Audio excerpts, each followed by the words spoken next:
नमस्कार, मी डॉक्टर कविता राणे. 5चा पंचनामामध्ये आपल्या सर्वांचं स्वागत. जी.आर आला पण प्रमाणपत्र कधी, हा प्रश्न सध्या विचारला जातोय आणि त्याला संदर्भ आहे मनोज जरांगे पाटील यांनी मराठा आरक्षणासाठी जे आंदोलन केलं आणि त्या आंदोलनाला उत्तर म्हणून सरकारनं जो जी.आर जारी केला त्या जी.आरचा. हा जी.आर काय सांगतो? हा जी.आर सांगतो की हैदराबाद गॅझेटनुसार मराठा कुणबी, कुणबी मराठा यांच्या ज्या नोंदी असतील त्यांना मराठा कुणबी म्हणून प्रमाणपत्र दिलं जाईल आणि त्यांचा ओबीसी मध्ये समावेश होईल. 2 सप्टेंबरला हा जी.आर काढण्यात आला आणि त्याच्यानंतर आतापर्यंत या जी.आरची काय अंमलबजावणी झाली किंवा या जी.आरच्या बाबतीमध्ये नेमकं काय घडलं या संदर्भातली विचारणा करण्यात आली. जेव्हा छत्रपती संभाजीनगरच्या अधिकाऱ्यांना, प्रशासकीय अधिकाऱ्यांना याबाबत विचारण्यात आलं त्यावेळेस त्यांचं असं म्हणणं आहे की हा जी.आर निघाल्यापासून एकही अर्ज मराठा समाजाकडनं दाखल झालेला नाही. याचा स्पष्ट अर्थ असा की मनोज जरांगे पाटील यांच्या आंदोलनानंतर जो जी.आर निघाला होता, ज्या जी.आरची लगेच दुसऱ्या दिवसापासून अंमलबजावणी करा अशी मागणी करण्यात येत होती, ज्यावरून गाव पातळीवर समित्या स्थापन करण्यासाठी अध्यादेशामध्ये उल्लेख करण्यात आला होता, त्या सगळ्यापैकी काहीच पुढे गेलेलं नाहीये आणि परिणामी एकाही मराठा व्यक्तीनं या जी.आरनुसार प्रमाणपत्रासाठी ओबीसी नोंद किंवा कुणबी नोंद शोधण्यासाठी अर्जच केलेला नाहीये. त्यामुळे मुळात या जी.आरवर विश्वास आहे की नाही, या जी.आरनुसार अर्ज का केले जात नाहीयेत आणि मराठा समाजाची आधीच्या ज्या नोंदी सापडलेल्या आहेत त्यापेक्षा नव्या नोंदी सापडण्याची या जी.आरनुसार अपेक्षा आहे की नाही, असे अनेक प्रश्न निर्माण होत आहेत. या सगळ्या प्रश्नांबाबत आपण बोलणार आहोत. पण त्या अगोदर मनोज जरांगे पाटील यांनी जो आंदोलन सुरू केलं होतं 2023 मध्ये, त्या आंदोलनानंतर सरकारनं त्यांना अनेक आश्वासनं दिली होती. शिंदे समिती स्थापन केली होती. या शिंदे समितीनं कुणबी मराठा, मराठा कुणबी यांच्या वेगवेगळ्या स्त्रोतांच्या आधारे नोंदी शोधायला सुरुवात केली होती. 2023 पासून ते 2025 पर्यंत या सगळ्या बाबतींमध्ये नेमकं काय काय घडलंय, कुठे कुठे नोंदी शोधण्यात आल्या, काय काय मिळालेलं आहे आतापर्यंत, त्या आधारे किती ओबीसी प्रमाणपत्र वाटप करण्यात आलेले, याची आकडेवारी काय सांगते ते एकदा बघूयात.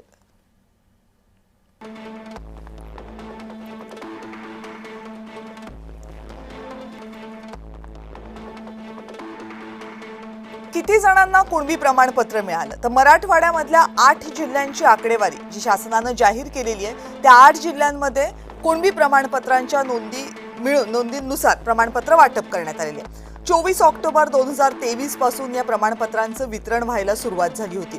ऑगस्ट 2025 पर्यंत ज्या कुणबी नोंदी सापडल्या त्यांची संख्या आहे 47,845. इतक्या नोंदी सापडल्या. या नोंदींच्या आधारे 2,39,671 मराठा बांधवांनी अर्ज केले होते आणि त्यांना कुणबी दाखले दिले सुद्धा गेले. 2,39,021 इतक्या कुणबी दाखल्यांचं वाटप करण्यात आलं. याचा अर्थ इतके कुणबी हे ओबीसी म्हणून आरक्षणासाठी पात्र ठरले. 428 अर्ज होते जे ऑगस्ट 2025 पर्यंत नामंजूर करण्यात आले होते आणि 222 अर्ज मात्र प्रलंबित ठेवण्यात आले होते. ऑगस्ट 2025 पर्यंतची ही आकडेवारी आहे. आता यामध्ये मराठवाड्यातल्या ज्या 8 जिल्ह्यांचा समावेश आहे, त्या 8 जिल्ह्यांमध्ये नेमकी आकडेवारी जी आहे ती काय सांगते, 8 जिल्ह्यांमध्ये किती अर्ज आले आणि किती अर्ज मंजूर झाले, किती जणांना ओबीसी प्रमाणपत्र मिळालं तेही बघूयात. तर छत्रपती संभाजीनगर मराठवाड्यामधला सगळ्यात महत्त्वाचा जिल्हा. 4,613 कुणबी नोंदी सापडल्या. त्यापैकी 1,96,054 जणांना प्रमाणपत्र, 19,654 जणांना प्रमाणपत्र देण्यात आलं.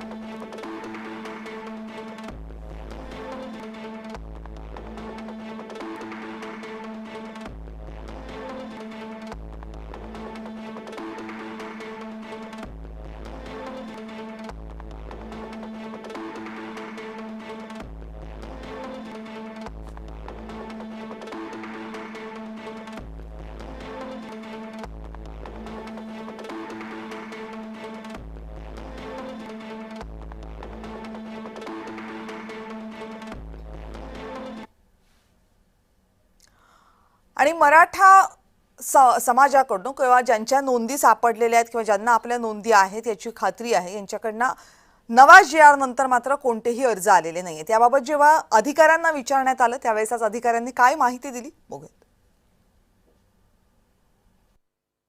या संदर्भामध्ये कुठलाही अर्ज छत्रपती संभाजीनगर जिल्ह्यामध्ये प्रलंबित नाहीये. आम्ही परवाच याच्याबद्दल तालुकाने आढावा घेतला होता.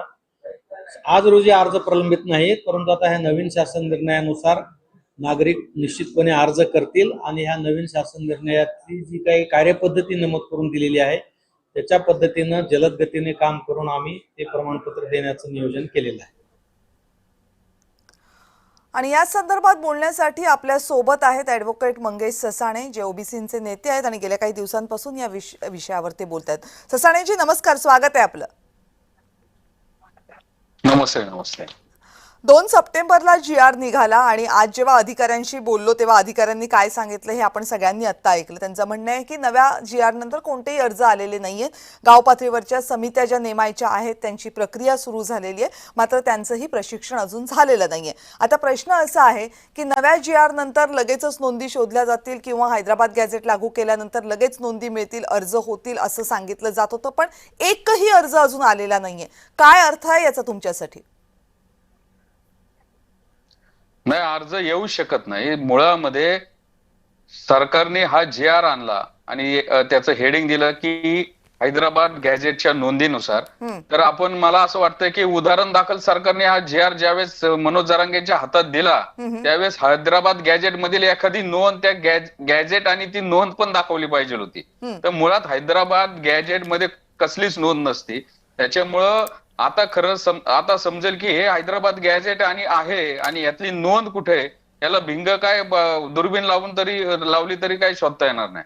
दुसरा प्रश्न याच्यामध्ये असा आहे की यांनी जी जात प्रमाणपत्र देण्याची आणि व्हॅलिडिटी द्यायचा जो कायदा आहे याचे जे प्रचलित जे नियम आहेत, जे माधुरी पाटील खटल्याने कोर्टाने सांगितले होते आणि त्यानुसार जो 2012चा जो कायदा आला त्याच्यामध्ये सुधारणा करण्यात आल्या. व्हिजिलन्स कमिटी कशी असती, त्याच्यानंतर कास्ट व्हॅलिडिटी कमिटी कशी पाहिजे, त्याचं हेड कोण करेल, हे सगळे सेट प्रोसिजर होती. आता ती डायल्यूट करण्यासाठी यांनी ग्रामसेवक, तलाठी, त्याच्यानंतर कृषी अधिकारी यांनी अहवाल द्यायचा. बरं, तो अहवाल कोणता द्यायचा?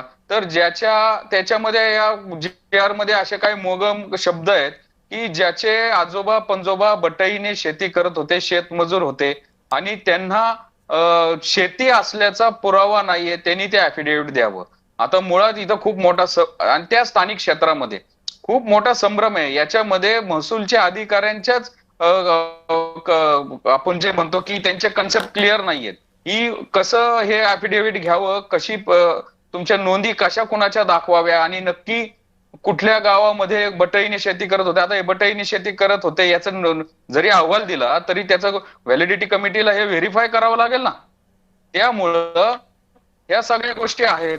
त्याच्यामुळं याची एक स्टँडर्ड ऑपरेटिंग प्रोसिजर होणार. ते काय लगेच दुसऱ्या दिवशी तिसऱ्या दिवशी, कारण की खूप अभ्यासक याच्यात अभ्यास करतात. ओबीसीचे पण करतात ते, महसूलचे पण अधिकारी करतात ते आणि मराठा समाजाचे पण अभ्यासक करतात ते. त्यांना समजतच नाही की हा GR इम्प्लिमेंटेशन कसा करायचा. तुम्ही GR आणला त्याच्यामध्ये जर स्पष्टता नसली ना असे ढोबळ शब्द घाईघाईत टाकले तर हे असंच होणार आहे. याचं इंटरप्रिटेशन कसं करायचं, इम्प्लिमेंटेशन कसं करायचं. त्याच्यानंतर आता त्यांनी नातेसंबंधातील व्यक्तींकडे कुणबी दाखला असेल तर, कुळातील व्यक्तींकडे कुणबी दाखला असेल तर त्यांनी ऍफिडेव्हिट द्यायचंय उमेदवाराला.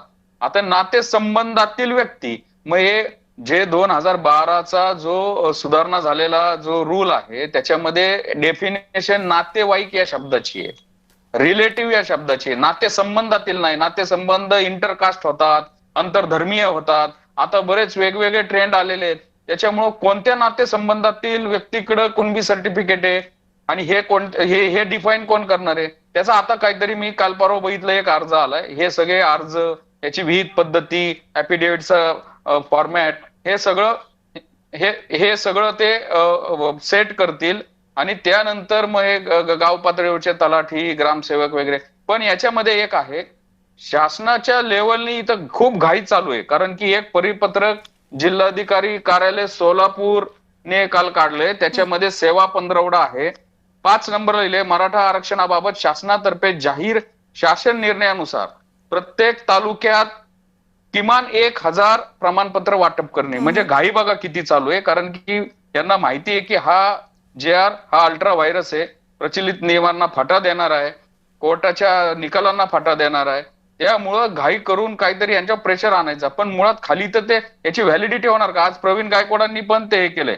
त्याच्यानंतर याच्यामध्ये परत जे उपसचिव आहेत महाराष्ट्र शासनाचे, हा एक आता त्यांचं एक सर्क्युलर आलंय.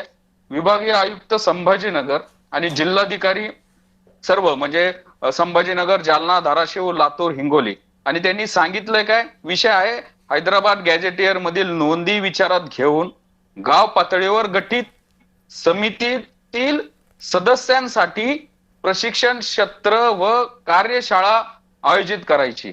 म्हणजे मुळात असं आहे की जो डॉक्टर ऑपरेशन करायचा, आता तुम्ही कंपाऊंडरला सांगितलं की तू ऑपरेशन कर, त्यामुळे आता त्या कंपाऊंडर लोकांना त्यांना ते ट्रेनिंग देण्यासाठी प्रशिक्षण शाळा नेमण्यासाठी हे आदेश काढलेले आहेत. त्यामुळं ही सगळी बालवाडीपासून बेस पासून सगळी सुरुवात करावी लागणार आहे. कारण की मुळातच अशा प्रकारचं शासन निर्णय किंवा ही विहित पद्धतीला फाटा देऊन हे जे सगळं काही पण आता केलेलं आहे, मंगेशजी, त्यामुळे प्रश्न आता ते असा सरकार आहे, आणि ते जे तुम्ही बारीक सारीक गोष्टी उलगडून सांगताय, पण प्रश्न याच्यात मूलभूत प्रश्न असा आहे की आता तर हैदराबाद गॅझेट लागू करायचं असेल तर तुमचं म्हणणं आहे की त्याच्यामध्ये काही नोंदी नाहीये, त्याच्यामध्ये फक्त आकडेवारी आहे आणि याच्या Exactly. अगोदर दाखले दिले गेलेले आहेत, कारण काहीतरी 48,000 पेक्षा जास्त नोंदी सापडल्या होत्या, त्याच्यावरनं 2.5 लाखांच्या वर दाखले एक मराठवाड्यातल्या 8 जिल्ह्यांमध्ये दिले गेलेले आहेत. त्या नोंदी मग कशावर दाव? कारण तेव्हाही तर बरोबर. हैदराबाद गॅझेटचा अभ्यास झाला होता, तेव्हाही तर बाकी सगळ्या स्रोतांचा अभ्यास झाला होता, त्या नोंदी कशावर दिल्या गेल्यात? आणि जर आता हैदराबाद गॅझेट लागू करणार असतील तर मग या नोंदी, तुम्ही म्हणताय की त्याच्यात जर फक्त आकडेच असतील तर मग तिथून नोंदी कशा सापडणार आहे? मी तेच म्हणतोय, यांनी याच्यामध्ये स्पष्टता आणली पाहिजे. मराठा बांधवांना, आंदोलनकर्त्यांना वेड्यात काढायचं, धुळफेक करायचं काम केलंय. त्यावेळेस मराठवाडा हा हैदराबाद संस्थांमध्ये होता, त्यामुळे जे रेव्हेन्यूचं दप्तर असतं ते तिकडे गेलं आणि मग त्यामुळे त्यांचं दप्तर तिथं नव्हतं. ज्या ह्या 47,000 ज्या नोंदी झालेल्या असतील त्या वडिलांच्या, आजोबांच्या, जे पण काही त्या विहित जो रूल आहे, जे अटी नियम आहेत, त्याच्यामध्ये जे खसारापत्रक असतील, तुमच्या नोंद वह्या असतील, याच्यामधल्या कागदपत्रामध्ये कुणबीची नोंद असेल, त्याच्यावरनं ते झालेल्या आहेत. हे आता म्हणतात की हैदराबाद गॅझेटियर नुसार हे मूळ धूळफेक आहे. मागणाऱ्यांनी चुकीची मागणी केली, त्यामुळे देणाऱ्या पण चुकीचंच ते काहीतरी दिलंय. मुळामध्ये कुणबीचे तुमचे पॅटर्नल साईड, वडिलांच्या साईडचे जे पुरावे ते अजून पण होतील, पण हैदराबाद किंवा हे ऍफिडेव्हिट वरून किंवा त्या याच्यावरनं त्या नातेसंबंधातील, कुळातील माणसांच्या ऍफिडेव्हिट वरून हे जर केलं, म्हणजे मला असं इथं धोका पण असा आहे, मला म्हणजे म्हणते कॉन्ट्ररी सांगताय तुम्ही.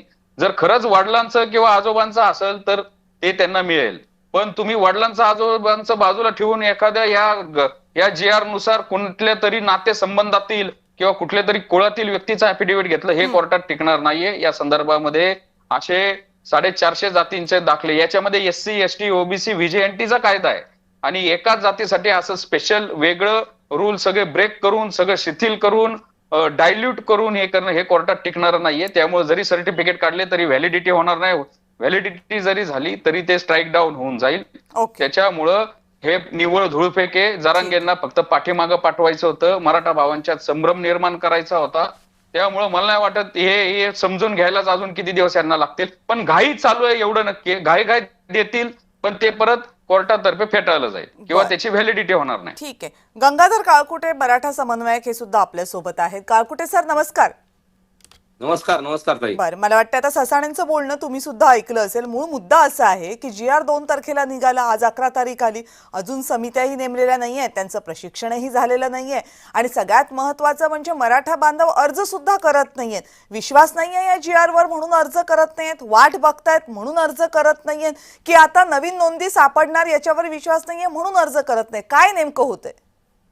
असं काही नाही ताई, लोकांचा विश्वास आहे GR वर आणि आता अर्ज करायला सुरुवात होईल. आज इथं बीडच्या माहिती घेतली मी कलेक्टर ऑफिसला, तहसीलला, इथं आज प्रशिक्षण झालंय आणि मराठवाड्यात सगळीकडेच आज प्रशिक्षण दिलंय. गाव पातळीच्या समित्या सुद्धा नेमल्यात आणि त्यांना एक 3-3 पानाचं परिपत्रक सुद्धा तहसील कार्यालयामार्फत वाटण्यात आलंय. त्यात कसे अर्ज मागवायचे, त्याच्याबद्दल कसं फॉर्म भरायचा आहे, काय नातेसंबंधातले कुणाचे प्रमाणपत्र घ्यायचे आहेत, नोंदी कुठल्या जोडायच्यात, याच्याबद्दल सांगितलंय. आता ससांनी म्हणले त्याप्रमाणे थोडा संभ्रम आहे लोकांमध्ये की कसा फॉर्म भरायचा, हे पहिल्यांदाच होतंय ना. याच्या अगोदर शिंदे समितीने नोंदी शोधलेल्या होत्या आणि त्या महसुली नोंदी होत्या, परंतु हे गॅजेटियरच्या नोंदी आणि याच्या बाबतीत जो प्रोफॉर्मा माझ्याकडे 3 पानाचा तो अर्ज आहे ना, त्याच्यात सविस्तर लिहिलंय. मग कुठं शेती आहे का, कुणाकडे कामाला होते शेतीत, असे जे वेगवेगळे रकाने आहेत ना ते भरायचे. त्याच्यासाठी गाव पातळीवर सुद्धा आता थोडं जनजागृती गरजेची आहे. आता हे अधिकारी उद्या परवा गावात जातील, त्यांच्याकडून शपथपत्र सुद्धा 500 रुपयाच्या बॉन्डवर घेणार आहेत, असं पण त्या पत्रात त्यांनी आज तिथल्या प्रशिक्षणात सांगितलेलं आहे. तर माझी शासनाला विनंती आहे की 500 रुपयाचं बॉन्डवर घेण्यापेक्षा ते ऍफिडेव्हिट घ्यावं, शपथपत्र, आणि त्याला रजिस्ट्रीमध्ये हे करावं, विनामूल्य करावं. असं ते 500 रुपये घेण्यापेक्षा खूप खर्च तिथं होईल लोकांचा, ते हे करावं. आणि ज्या ते ग्रामसेवक आहेत, तलाठी आहेत आणि सहाय्यक कृषी अधिकारी आहेत, यांची जी समिती आहे त्यांना आज प्रशिक्षण मिळालंय.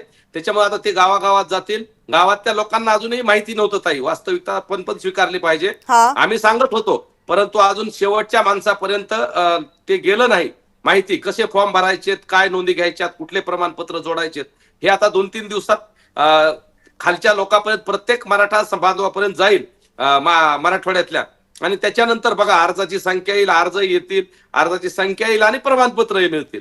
पण आता मंगेशजी म्हणले त्याप्रमाणे जर काही त्रुटी असतील तर त्या वेळेला आम्ही शासनाशी बोलू ना.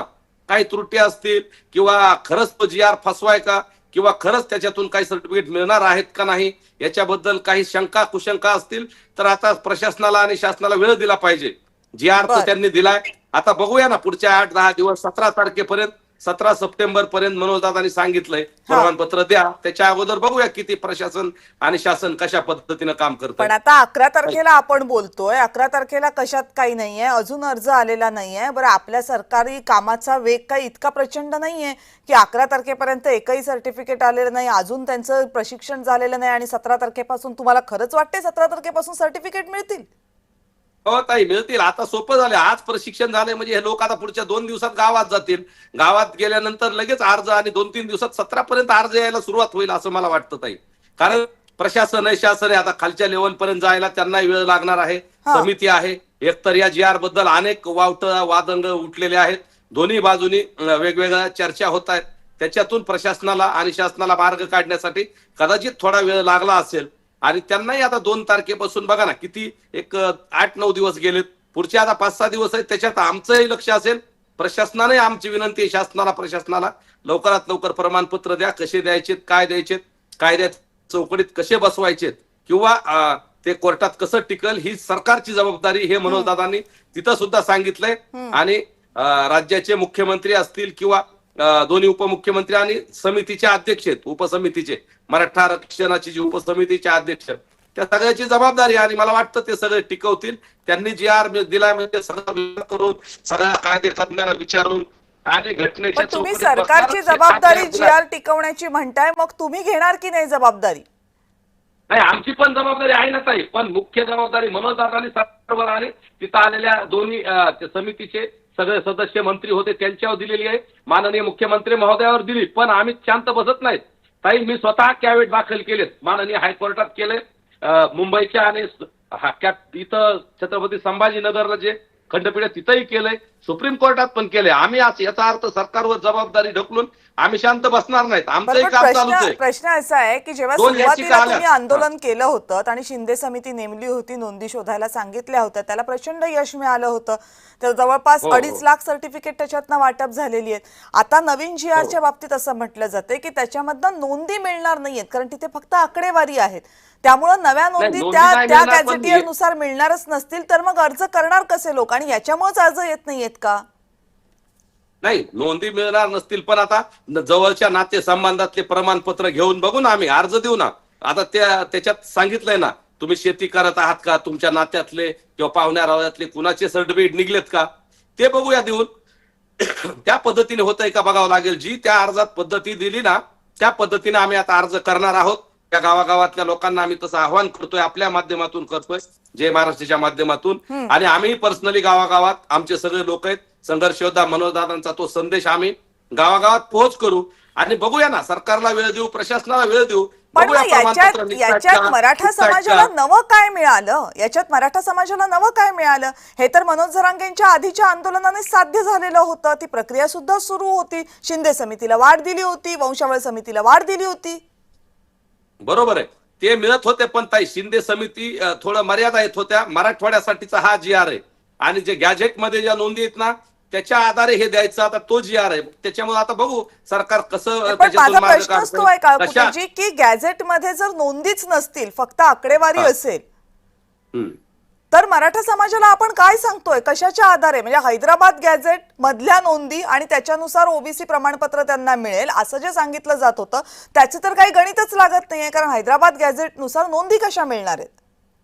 नाही, त्याच्यात अशा आकडेवारीच्या नोंदी आहेत तर त्याच्यात आता अधिकारी सांगतील ना, अधिकारी ठरवतील. जे कुणबी आहेत तेच मराठा आहेत आणि जे मराठा आहेत तेच कुणबी आहेत हे प्रत्येक जिल्ह्यातल्या लोकांना माहिती आहे ना, प्रशासनातल्या. पण कुणबी वेगळे कुणीच नाहीत, बाकी सगळ्या जातीची संख्या आहे गॅझेटमध्ये. फक्त मराठा म्हणून नाही तर ती कुणबी म्हणून आहे.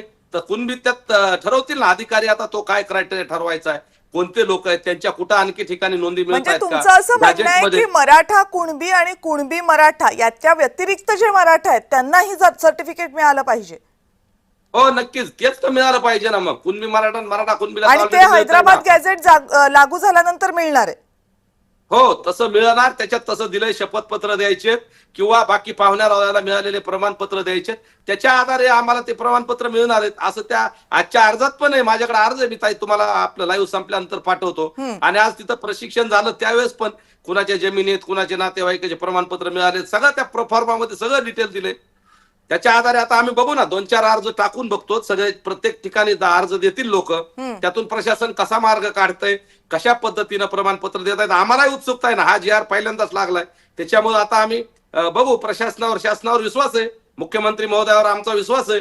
बघूया ते कसा मार्ग काढतायत ते. राज्याचे मुख्यमंत्री हे कायद्यातले अभ्यासक आहेत, तज्ञ आहेत ते, आणि त्यांच्याकडे सगळे वकिलांची टीम आहे, वेगवेगळे सगळ्या क्षेत्रातल्या मान्यवरांची टीम आहे. बघूया सरकार कशा पद्धतीने हा प्रश्न सोडवतोय. तर बर, ठीक आहे. हैदराबाद गॅझेट लागू करणं ही मागणी आंदोलक म्हणून तुमची होती, जी सरकारनं मान्य केलेली आहे आणि त्यानुसार प्रमाणपत्र मिळतील अशी तुमची अपेक्षा आहे. पण आता मुद्दा हाच आहे की या सगळ्याची अंमलबजावणी कशी होणार आहे, आणि या सगळ्याची जी अंमलबजावणी होणार आहे ती ओबीसी समाजाला किंवा इतर समाजाला मान्य होणार आहे का? बरं, ही अंमलबजावणी फक्त मराठा समाजापुरती करणं हे इतर समाजांना मान्य होणार आहे का, असे अनेक प्रश्न आहेत. पण यातला सगळ्यात कळीचा प्रश्न हा आहे की 2 तारखेला जी आर आल्यानंतर आता 11 तारखेपर्यंत अजूनही अर्ज आलेले नाहीयेत, कारण या जी आर बद्दलचं गोंधळ वातावरण कायम आहे. सांगितलं हे जाते की आता समित्या स्थापन केल्या जातील आणि त्यानंतर लगेचच अर्ज येऊन 17 तारखेपर्यंत अर्जाचं वाटप व्हायला, प्रमाणपत्रांचं वाटप व्हायला सुरुवात होईल. कदाचित हा कालावधी खूप कमी वाटू शकतो, त्यामुळे कदाचित 17 तारखेच्या नंतर लगेचच नाही, काही वेळ अजून लागू शकतो.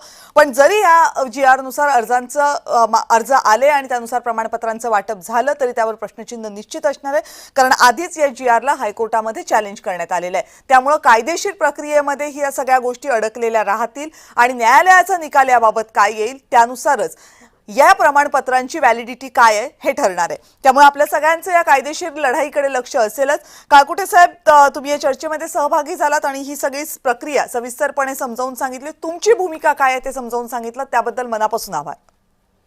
धन्यवाद ताई, धन्यवाद, थँक्यू. आणि 5चा पंचनामामध्ये आता वेळ झाली इथेच थांबण्याची. पाहत रहा जय महाराष्ट्र.